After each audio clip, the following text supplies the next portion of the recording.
Edmund camper, जिसने अपनी माँ, दादा दादी और साथ ही 7 कॉलेज की लड़कियों का मर्डर कर डाला। कुल मिलाकर 10, जी हाँ 10 व्यक्तियों का मर्डर कर डाला। बिना बकवास करे ही जान लेते हैं इस एडमंड कैंपर के बारे में। तो चलिए वीडियो को शुरू करते हैं।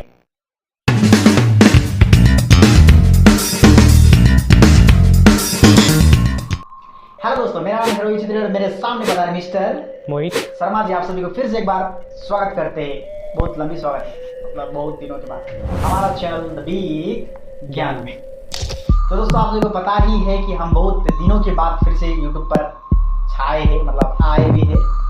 तो आज हमने कुछ बढ़िया टॉपिक लेके आया है, तो टॉपिक का नाम जान लेते हैं। तो आज का टॉपिक क्या है मोहित शर्मा जी? आज का टॉपिक है सीरियल किलर बट IQ 145।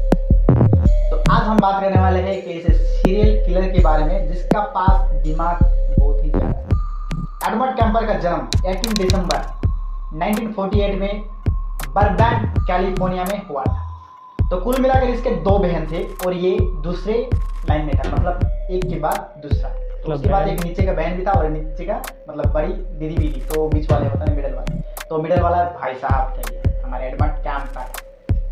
तो बात करते हैं उसके माता और पिता की। तो माता पिता तो साथ में थे नहीं, क्योंकि उनका तलाक हो चुका था। तो तलाक के बाद पापा तो चले गए, लेकिन वो अपने मम्मी और 2 बहनों के साथ रहने लगे मोंटेना में। कैंपर की माँ कैंपर से बहुत ही नफरत करती थी, क्योंकि उनको लगता था कि उनका तलाक का कारण भी कैंपर ही है, और भी काफ़ी ज़्यादा समस्याओं का दोषी भी कैंपर को ही ठहराती थी, क्योंकि उनको लगता था कि सभी लड़के एक जैसे ही होते हैं, बाद में उनको छोड़ के चले जाते हैं। और भाई साहब, ये आपको बता दूं कि कैंपर की माँ कैंपर को बेसमेंट में रखती थी, यानी कि जमीन के नीचे एक कमरे में। और अब भाई साहब कैंपर का बात तो हो गया, तो बहन की बात करते हैं। उनकी बहन और दीदी थी, लेकिन इन बहन दीदी को बहुत ही प्यार मिलता था कैंपर की माँ से। परेशानी के लक्षण उभरने लगे थे और साथ ही साथ काल्पनिक जीवन भी देखने लगे थे हमारे कैंपर, और ये सोचने भी लगे थे कि मैं अपना माँ को ही मार डालूंगा। मतलब ये सोचता था कि उसने अपनी बहनों का, गुड़िया का सर काट दिया। और तो और वो अपनी बहनों से जबरदस्ती खेल भी खेलता था, मतलब जबरदस्ती का नहीं, खेल खेलता था। खेल कुछ ऐसा था, उसका नाम था गैस चैम्बर। तो इसमें होता क्या है कि बहनों को कुर्सी में बैठने के लिए बोलता था, हाथ पैर आँख सब बांध और हाथ पैर आँख सब बांधने के लिए कहता था, और कुर्सी पर बैठ के मर जाओ ऐसा नाटक करने के लिए कहता था। पता नहीं उसका ख्याल क्या था, उसका प्लान क्या था, लेकिन सोच क्या था। तो दोस्तों, कैंपर का पहला शिकार, अब वो काल्पनिक जीवन में था, काल्पनिक जीवन में घुस चुका था, पूरा का पूरा घुसने के लिए शुरू कर चुका था। तो उसका पहला शिकार जो था, घर का एक बिल्ली था, जिसको उसने जीते जी गार्डन में दफन कर दिया। जिंदा? यस, जीते जी मतलब जिंदा ही होता है। और तो और भाई साहब, उसने अपनी दूसरी बिल्ली को सर ही काट दिया था। तो अब हमारे कैंपर भाई घर से निकल कर अपना पिताजी के पास जाने के लिए सोच लिए थे और चले भी गए थे। मन बना के जब अपने पिताजी के घर जब पहुंचे उन्होंने, तो देखे कि पिता के पत्नी थे, पत्नी के बेटे भी थे, मतलब उनके पिता के अब बच्चे भी थे, मतलब उनका सगा भाई, सगा नहीं क्या बोलते उसको, सौतेला भाई या बहन या बेटी या फिर बच्चा कुछ भी था। तो उनके पिताजी ने क्या किया कि उनको घर पे ना रखकर दादा दादी के यहाँ ट्रांसफर कर दिया, यानी कि भेज दिया। जब वो दादी के घर पहुंच गए, तो दादी ने पहला काम उसको दिया गन चलाने का। जी दोस्तों, बिल्कुल सही, ऐसे वैसे गन नहीं था, राइफल था वो गेम में। नो, वो रियल में उनकी दादी की जो थी बहुत बड़ी जमीन थी, और बहुत बड़ी जमीन में अक्सर क्या होता है कि पशु पक्षी ये सब आते रहते। तो उनके शिकार के लिए उन्होंने उनको गन चलाने का आदेश दिया, यानी कि तुम जाओ शिकार करो, कुछ भी कर लो, तुम्हारी मर्जी भाई, गन तुम्हारे हाथ में ही है, तुम चाहे किसी को टप्पा डालो। किसी को मतलब खरगोश और चिड़िया, बस मतलब पशु का, आदमी को कौन टप्पा। तो अब कैंपर भाई साहब हमारे दादी यहाँ 1.5 साल बैठने के पश्चात फिर अपने घर के लिए निकलती है। लेकिन जब वो घर पे पहुंचता है, तो उनकी माँ यानी कि कैंपर की माँ फिर से उन्हें ऐसे गालियां इतना डांटती है कि वो वहां रह ही नहीं पाता है। फिर तुरंत वहां से निकलता है, फिर से जाता है दादी के यहाँ। तो जब वो दादी के घर जाता है, तब वो बहुत ही गुस्से में रहता है। तो उसने उठाया गन और दे दिया दादी के सिर में। तो कुछ देर बाद जब दादाजी आए, तो दादाजी को भी दे दिया। तो जब कैंपर का गुस्सा शांत होता है तो उनको याद आता है कि मैंने अपना ही दादा और दादी को मार डाला है। तो वो कुछ गिल्टी फील्स करता है, उसको अच्छा नहीं लगता है और पुलिस को फ़ोन करता है और कहता है कि मैंने खुद ही अपने दादा और दादी को मार डाला है, आके मुझे पकड़ ले। तो जब पुलिस आता है तो उससे पूछताछ करता है कि तुमने दादी और दादा को क्यों मारा। तो वो कहता है दादी को मारने के लिए कि मैंने दादी को इसलिए मारा क्योंकि मुझे देखना था कि किसी को मरने के बाद, मतलब किसी को मारने के बाद क्या फीलिंग्स होता है, कैसा लगता है खुद को, एक बार चेक करना था क्योंकि उसे पता नहीं था इसके बारे में। ये बंदा ऐसा है कि जहर पी के एक बार चेक कर लूँ कि जहर पी के क्या होता है। अब वो पूछा दादा को क्यों मारा, तो उसका सवाल ये था कि उसका जवाब ये था कि दादी को मरते हुए दादा नहीं देख सकते थे, तो मैं दादा का दुख नहीं देख सकता था, तो इसके लिए मैंने दादा को भी मार डाला। कितना शरीफ इंसान है ना, किसी का दुख ही नहीं देख सकता। तो भाई साहब क्या होता है कि खून करने के बाद सबको जेल लेके जाते हैं, लेकिन ये बंदा का क्या है कि वो 18 साल से भी नीचे उम्र का था, तो उसको जेल नहीं ले जाया जाता है। वो 18 साल से नीचे का था, तो उसको क्या किया कि उसको कोई मेंटल हॉस्पिटल में ले जाया गया, वहाँ उसका इलाज करवाया गया। बाद में चेकअप करने के बाद पता चला कि उसको पैरानाइज स्किज़ोफ्रेनिया नामक कोई बीमार था। इससे क्या होता है कि असलियत और काल्पनिक जीवन में फर्क नहीं दिखता। अब हमारे कैंपर भाई साहब ठीक होने लगे थे, ठीक होने नहीं, पूरे के पूरे ठीक हो चुके थे, 18 वर्ष से ऊपर भी जा चुके थे। अब उनको जो है माँ का, मतलब कैंपर को माँ की जिम्मेदारी में सौंप दिया गया था। लेकिन हमारे कैंपर भाई साहब माँ का घर यानी कि अपना घर जाना नहीं चाह रहा था, क्योंकि उनको फिर से डर था कि माँ फिर से वही टॉर्चर करेगी, वही उतना ही गाली बकेगी, तो वो जाने से इनकार कर रहा था। तो उनका जो सपना था कैंपर का पुलिस वाला बनने का था, लेकिन पुलिस वाला वो नहीं बन पाया क्योंकि उसका हाइट बहुत ही ज़्यादा था, लगभग 6 फीट 9 इंच का बंदा है, बहुत ही लंबा बंदा है। तो पुलिस में भर्ती उसको मतलब एक्सेप्ट नहीं किया गया। तो अब हमारे कैंपर भाई साहब को एक नई जॉब मिली हाईवे डिपार्टमेंट में, उसको जॉब मिल जाता है और वो वहाँ पे एक फ्लैट भी बुक कर लेता है। लेकिन भाई साहब के पास कुछ पैसे नहीं होने के कारण वो फिर से अपनी माँ के यहाँ चले जाते हैं वापस।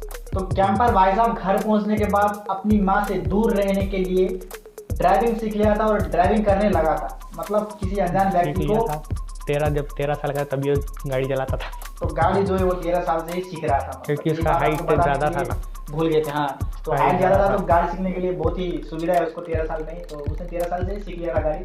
तो घर में जो मम्मी का गाड़ी था, जो मम्मी चलाती थी, तो वो गाड़ी का वो उसने ले लिया था और वो ड्राइविंग करने लगा था, मतलब वही क्या बोलते हैं टैक्सी वाला। तो किसी भी अनजान व्यक्ति को लिफ्ट देता था।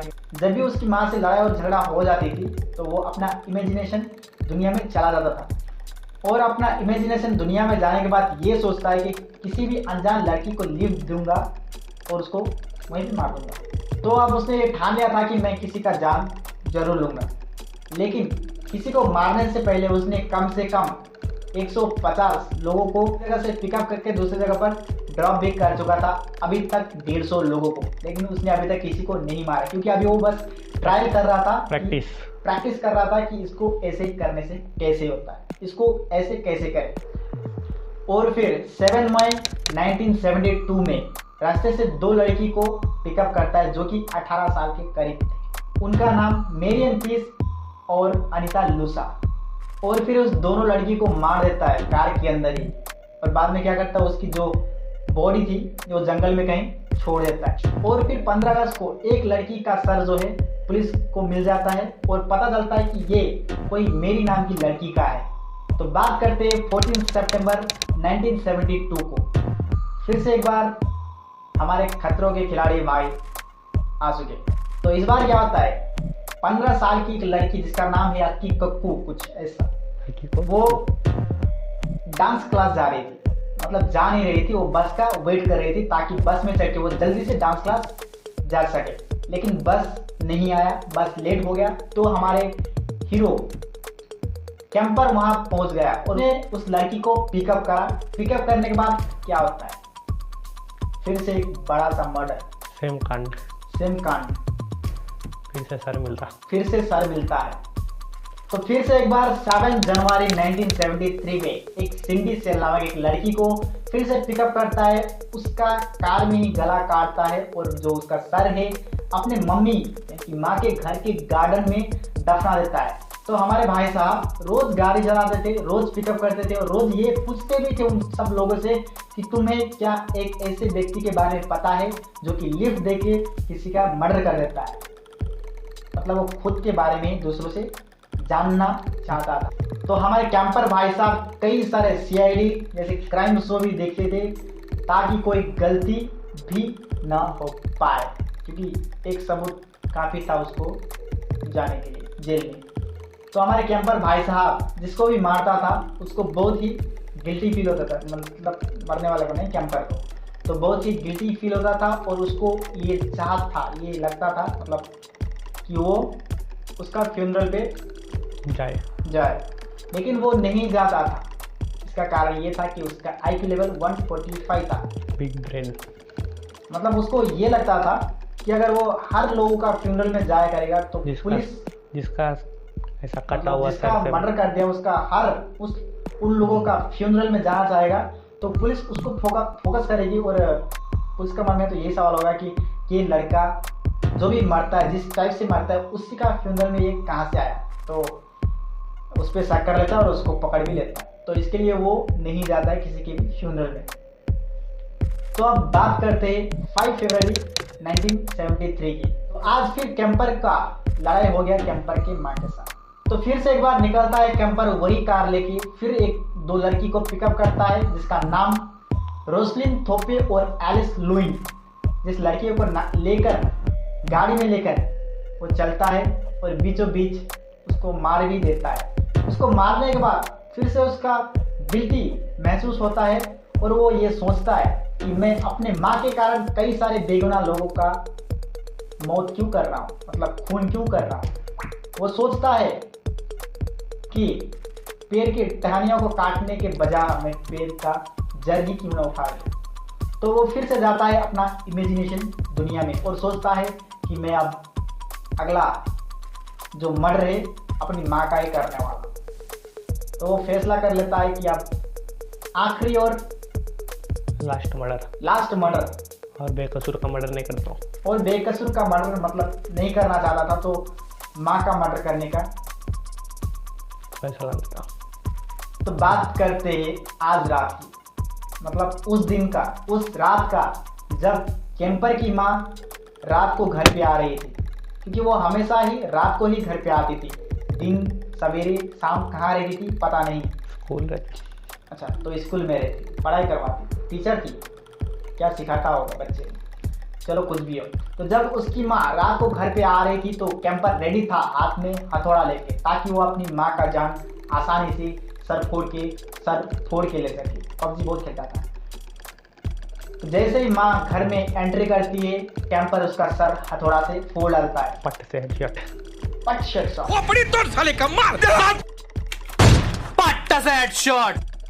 तो मारने के बाद माँ का मृत्यु उसी समय हो जाता है। फिर पास के पड़ोसी को बुलाता है। पड़ोसी उसका माँ का फ्रेंड था, मतलब माँ की फ्रेंड थी।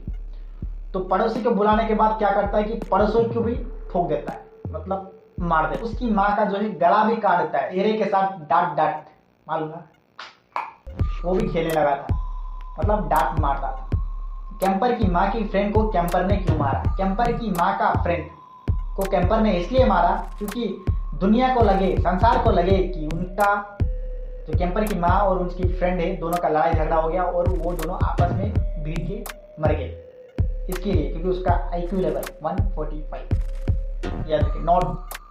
तो इसके लिए उसके लिए उसने उसकी माँ को भी मारा। अब कैंपर अपनी ही माँ और माँ की फ्रेंड को मारने के बाद वो एक चिट्ठी लिखता है कि मैं अब शहर छोड़ के जा रहा हूँ, मतलब घर छोड़ के कहीं दूर जा रहा हूँ। जब वो निकलता है वो चिट्ठी छोड़कर, तो आधा रास्ते में पहुंचने के बाद उसको फिर एक गिल्टी फील होता है और फिर ये सोचता है अब जब मैंने जड़ को ही उखाड़ दिया है, मतलब उस समस्या को ही खत्म कर दिया, तो मैं दूर कहाँ जाऊँ, क्या करूँ। तो बीच सड़क में उतर के वो करीब टेलीफोन के बूथ के पास जाता है और फिर पुलिस को कॉल करता है।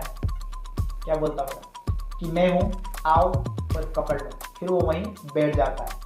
तो कुछ समय बाद जब पुलिस आती है तो कैंपर को पकड़ लेती है और कार में बिठाती है जब तक वो जेल नहीं पहुंचता तब तक कहानी पूरी की पूरी एक एक बात एक एक स्टेप्स करके उस जब पुलिस वाले को सुनाता है तो पुलिस वाला भी दंग रह जाता है कि ये कैसा बंदा था।